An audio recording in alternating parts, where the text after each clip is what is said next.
My video guide is about getting rid of the fake and scary pop-ups that come from the site Alliedflaps.store. Alliedflaps.store. This is a deceptive site that attacks Google, Chrome, and other browsers. The website Alliedflaps.store tries to trick people into downloading and installing certain potentially unwanted software. The pop-up Alliedflaps.store indicates that it is somehow related to the well-known security program. However, all this information is absolutely fake. The pop-up is not related to that security program. So you should not interact with these deceptive pop-ups.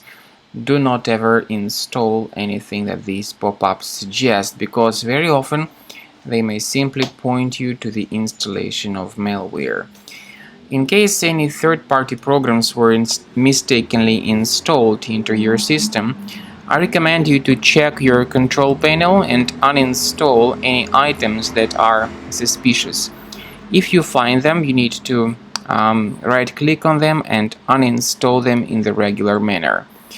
I also recommend researching your system with Combo Cleaner Antivirus.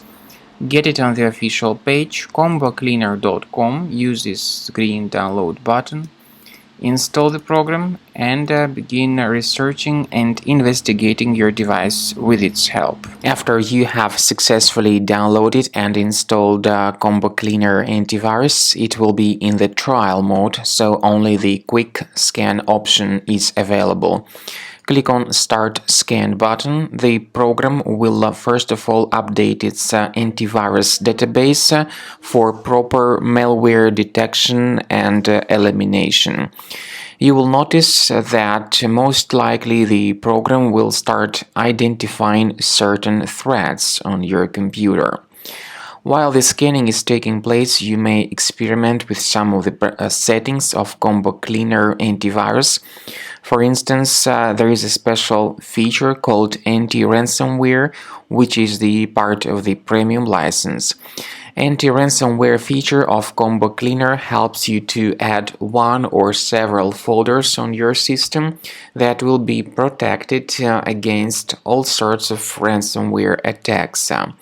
Then, after the scanning has been completed, you'll see the detailed summary of threats that were found during the scanning. The summary will show you the name of the threat and its exact location on your computer. You'll be able to remove each threat manually by going to these locations, or you may consider upgrading to the premium license to remove these threats automatically.